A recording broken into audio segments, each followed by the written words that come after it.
I Okay, now, as usual, let's finalize last part of IAS what? IS2 inventories.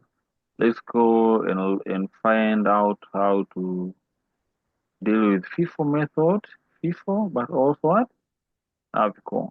And Average. remember that, as I told you, we do not use last in, first out method for external financial reporting, right? Okay, let's read the question. The question says, HC traders have incurred the following transactions. First, January 26, purchase raw material 500 units for 4,000, right? Yes. Okay. Second January, okay, I think we have been provided with this, and we have purchased, but we also have issued. If we purchased, it means you actually, it was the in, right? If we issue, Yes. you sold, it was the out. So whatever Out. word they use is just fine. Okay, what are we required to do? Calculate the quantity and value of inventory on 31st December 20x6 using FIFO and AVCO method. So the year end 31st December 20x6. So you have to be careful. You look at this. Whatever has been written here is actually within the year, right? Yes. And also in this question, note that I presume to have a zero opening inventory. But if it is there, no problem. You just put the opening inventory there. No problem, right? Yes. Okay, now you need to understand one thing now. You'll have the dates here, although not necessarily. We have, like I told you, we have the in and the out. The receipts are the in from what I wrote here, right? And the Yes. issues are the what? Are the out. And here we have the balance, right? We have the Yes. balance. Yes.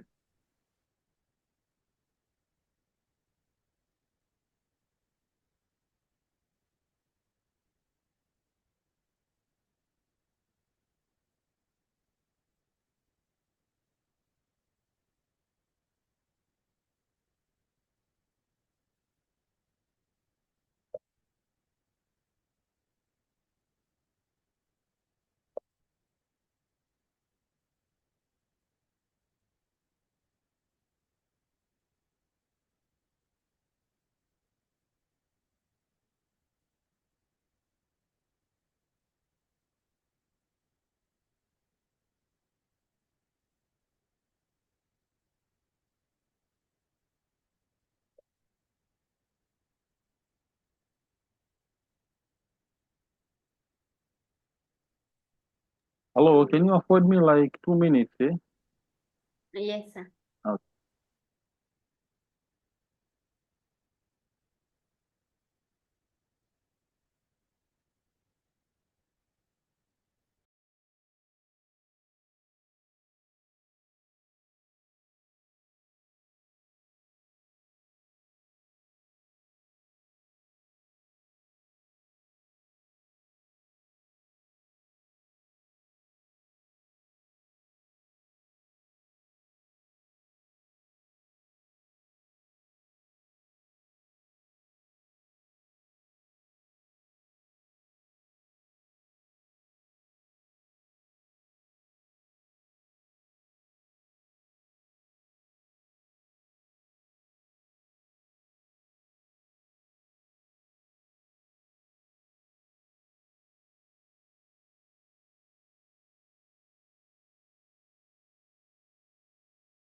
Hello? Hello? Hello? Hello, sir. I'm here. Okay, okay. Let's finalize. Let's finalize here. So, like I said, Okay. you need to know when you receive the good, what to do, when you do issue the goods, and or the balance that you have, right?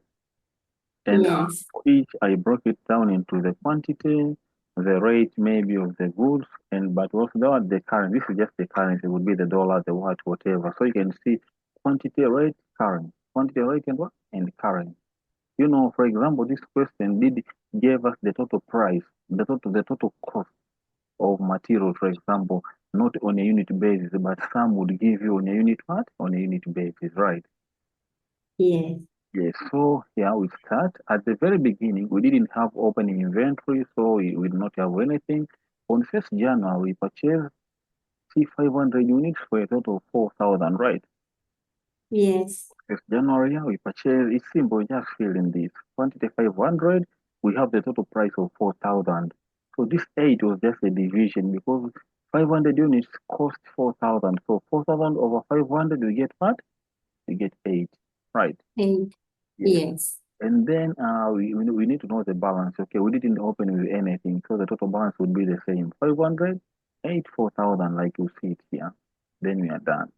We go the second transaction, 2nd January here, right? We did what? Purchase raw materials, 200 units for 2,000. So you have the 200 units here for 2,000. So to get the unit cost, you say 2,000 divided by 200, which gives us 10, right? Yes. Yes. And so you start counting, okay. Uh, Initially we had this one, we copied 5,000, 8, and 4,000. We copied the upper one, and then we have this one too. So we put it we put it here. Remember, we are using the FIFO method. We don't Yes. have to combine them, right? Yes. Okay. The next date then was 10th January. 10th January was issued, so we sold 400 units for what? For production. Okay, we just issued, these are just raw materials, so not necessary to sell for this case here. Maybe it was raw materials, so we just issued them for what? For production. So as long as they went out, right? So And yes. we issued how much? 400 units for purchase. So if we do issue, this is what we do. We come and look, okay, you can see 500 and 200 units. The first one was 500 and it is at the top. So it means that we have issued 400 units. Yes. What price are you going to use? Because you're going to take this 400 from these 500 units, the first one, right? Yes. Instead of the 200. That's why you take a price of 8. So you put a price of how much? Of 8. And Yes. 400 times 8 is 3,200. You get that? Yes. So we say, since we use 400, here on 500, we only remain with 100 what? Units. This is the balance, right? So 100 units Yes. at the cost of 8, we have 800 by multiplying. The below one wasn't touched, so it is copied as it was, right? Yes. So you go that way until we finish, so it's no big deal. 18th May, we purchased again raw materials, 300 units for 6,000. 18th May, you can see 300 units for here, 18th May. 300 units for six For what? 20. 6,000. 6,000, yes. So if we Yes. divide the price per unit is 6,000 over 300 and we have 120 here. So we just go and pile it up on the top. On the top we had 100 and 200, 810 like it is there. Then we take this what we have obtained and we also copy it here. 326,000, right? We put it, Yes. then we proceed. The next one is on 30th August where we purchased again. So we purchased again 200 units for how much? 3,500, right? This Yes. is again 200 units for a total of 3,500. If we 100. divide by 200, you get how much? 17.5. So it's easy. You copy the above one as it was, and then you just pile up whatever that has come in, right? So you have 100, 800, like you see. We also have this line here. We also have this line here, and then we'll have to copy this one 200, 17.5, and 3,500. You can just see for yourself. You can see, right? Okay. Copied, Yes. copied, and we took our newest figure and we put it down here. So it is down the pecking order, right? Yes. Let's look for the last transaction. What does it say? It says on 1st November 2026, issued raw materials 350 units. So we issued 350 what? Units. Units. Okay, then we say it's fine if you have issued 350 units. Like you see here, we would say, okay, 350 units, first of all, they should come from first, the earliest unit still in store, right? So Yes. since we issued 350, if you come, the earliest is here was 100 units at 8, right? So I would take my Yeah. 100 units at 8, which would give me 8 what? 100. But I still have to issue 250 units more, right? Because I have to Yes. issue 350. So I'll be done with this one. You come here, I'll have to take it from this. But the second one, we only have 200 units. So we also issued all 200 units at 10. Like you see here, 200 at 10, we get 2,000, we are done. And then we still need 50 because we need 350 and we have only issued a total of 300 until now. So that's 50. So you'll see that this one would be totally consumed, totally consumed. So I have to take 50 from the 300, right? Yes. So I'll take 50 at a price of 20. 50 at a price of 20. 50 times 20, I get 1,000. Now, on that 300, I will only remain with 250, right? Yes. At 20, you get 5,000. Then the last one won't have been touched. So we just copy it as it is. 200 at 17.5, we have 3,500. You see how simple it is? So at the end, you will be having this is what you will be having, right? You will be having a total of 250 plus 200 units, which is 450 units. And for the cost, you'll be having a total cost of how much? 5,000 plus 3,500, which is 8,500, right? So, if you want to get the average, okay, in case maybe it was the average, but here we are using the FIFO method, right? So Yeah. we will have a total unit of 450 and the total cost of 8,500. But they will be separated. If they ask you to get the total figures, you will specify them. But in reality, it will be like this. I'll be having 250 units at a price of 20 each and 200 units at a price of 17.5 each, right?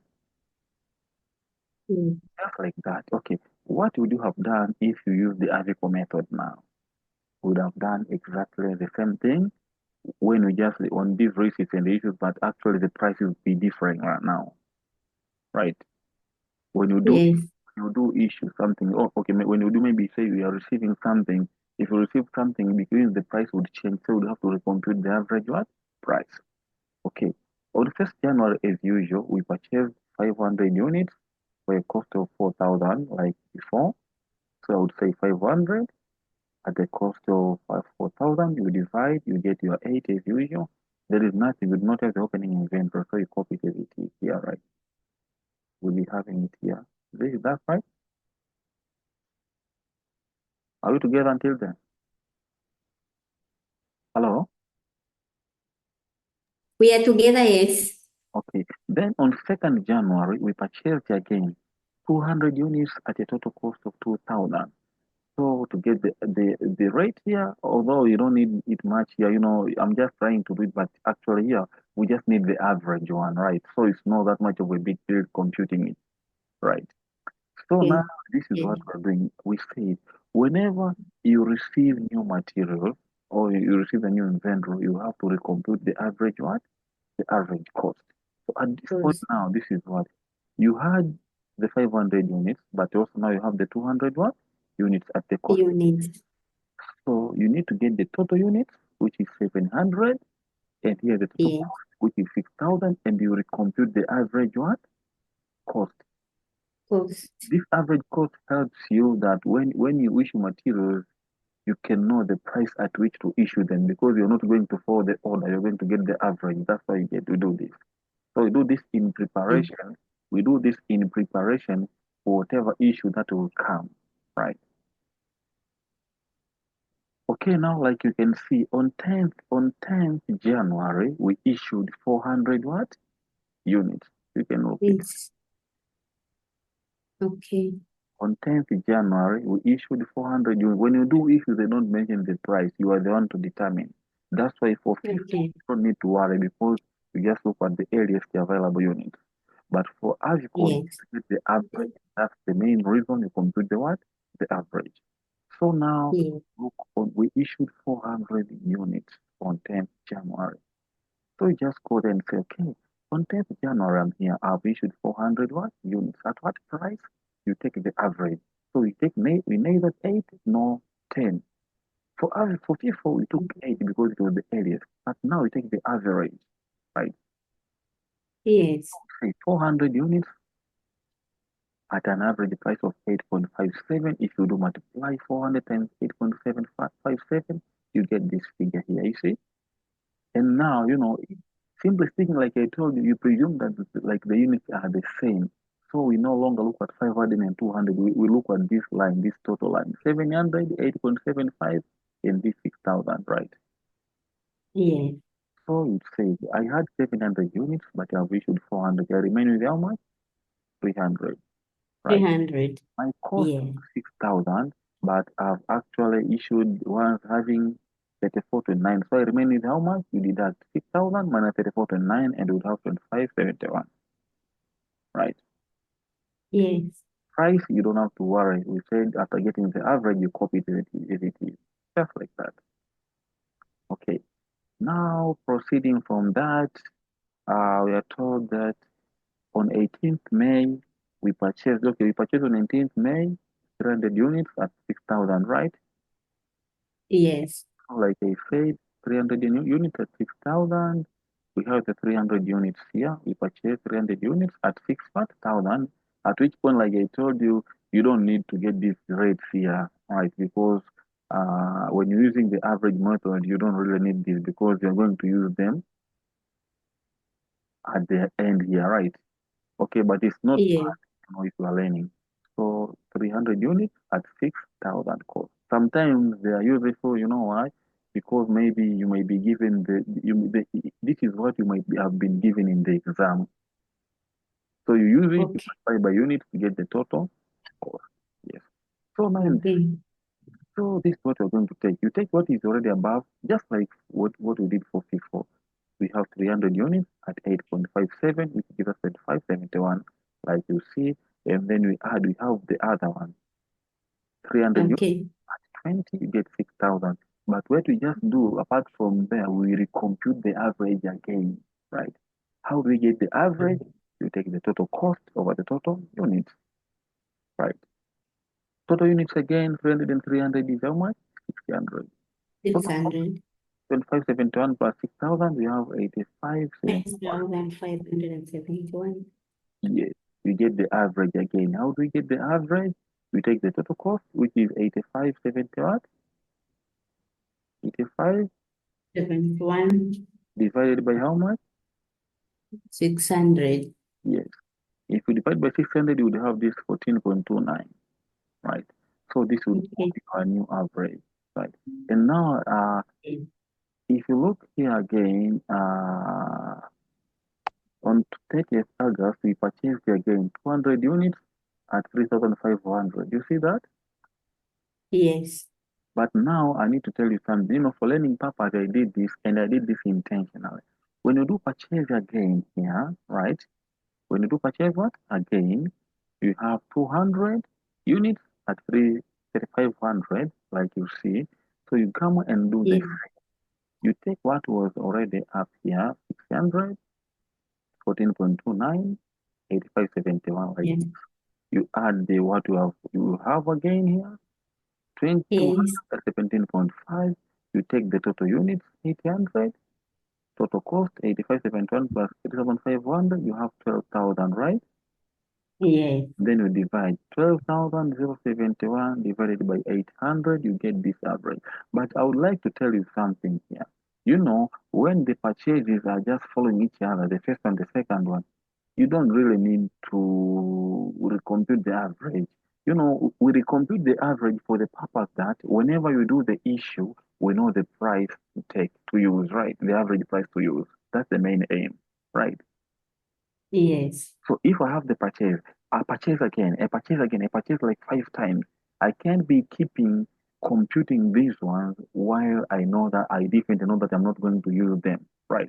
So it's like here, I could have said this. I could have just said on 18th May, I could have said that I had this one already, which I took it from above. I could just have Yes. copied this one right there. Just copy it here. Then I would write the other day 200 units at 6,500, put it here, and then add the 300 units, No. 300 units Yes. here, plus 300 units here, plus these 200 units. Plus I would have 200. paid the all 800, right? And then I would say this Yes. cost here, plus this one, plus this one, I would have this 12,071, you see. And then instead of getting this average cost, I could have Okay. skipped it because it is of no use. What follows next after it is not an issue of material. And so it won't be used. I won't need it. Right. It's fine. It is a procedure, but I won't have use of it, and so I can discard it unless maybe the company does this for its other purposes, just to know how the average price changes over time, right? But for the purpose of Okay. solving this question, I could have well skipped it and nothing would have occurred to me, right? Mm. Yes. Okay, so we have our average again, and let's go. Lastly, we are told on 1st November 2026, issued raw materials 350 units. What happened now? We issued 350 what? Units. Okay, we issued. Yes. So you need to know, I hope we are looking here. We had the column Yes. for receiving and the column for what? For issuing. That's why when we issue, Issue. we come to this column, right? Yes. So we issued 350 units. Okay, if you issue 50 units now, we don't waste our time here. You don't try to look, okay, which was the earliest? No, we just take the average. At what price? Yes. 15.09. 15.09. If you do multiply, you would definitely get this time this one get 52.82, right? Okay. What Yes. units remain? I had 800. I've spent 350. I remain with 450. What? 450. Average price is the same. As for the cost, you can, due to this decimal and what, if you can multiply, but I think it's better to do this one. You take this one, the total, you deduct what you have computed here to get the average, right? There are these issues of rounding off and what, right? Yes. So you can say that, okay, Mm. so closing inventory is at 31st December 26 would have been 400 units, like you see, at a what? At an average price of 15.09, which gives. 15.09. So you can see now, look, by using average method, closing inventory has a value of 67.89, right? Yes. 789. But by using Avico, it had a total of how much? 8,500. 8,500. So you can see how the difference how different it can be, right? Yes. Yes. Okay, now lastly, I don't think you'd have to even to do this. If you use the Avico method, the periodic method, the periodic. You don't need to do it's the average, but you don't need to compute whenever you do receive materials. No, you can say, okay, wait, I'm doing it periodically. I'm waiting for the whole period to end and then to deal with it. Right. Okay. Yes. So yeah. So you could have said, okay, what would be the average cost? It would just be easy because you wait for the whole period to end. So I would take my total cost, even if I had the opening inventory and the other costs that were incurred during the period. So I'll just take my total cost, right? Yeah. I think the total cost would be visible here. We could see it was 500. First of all, we had how much? Purchased for 4,000. In 4,000. 2,000, it's 6,000. Then 6,000 again, 12. Then 3,500, 15,500, right? Yes. Yes, it was our cost, but also total units. We can just count our units, which we purchased. 500 units here, 200, it's 700. 700. 1,200. 1,200. In case we had the opening, it means it would have had it. So you have this one. You get your average cost per unit, which is 12.92. So if you need to get the closing inventory, you don't, you don't have to work at all. What are you going to do? You just look at the closing unit, right? In the period, Yes. in total, we had 1,200 units. So you have to deduct Yes. what we issued. You know what we issued, right? Yes. We issued 400, but also we issued 350, which gives us a total of 750 units 750. issued. So 750, if deducted from 1,200, will remain with 450. Of course, it is the same unit, the same number of units, just like what we did here, right? Yes. Yes, we're still having the same 450 units. So just multiply by the average and you have this one. You see, so each method has given its own what? Its own Own amount. yes. So Yes. you can see how that is. It's great. It's great. It's great. We are done with IS2 inventories, and I am so happy. I'm so happy.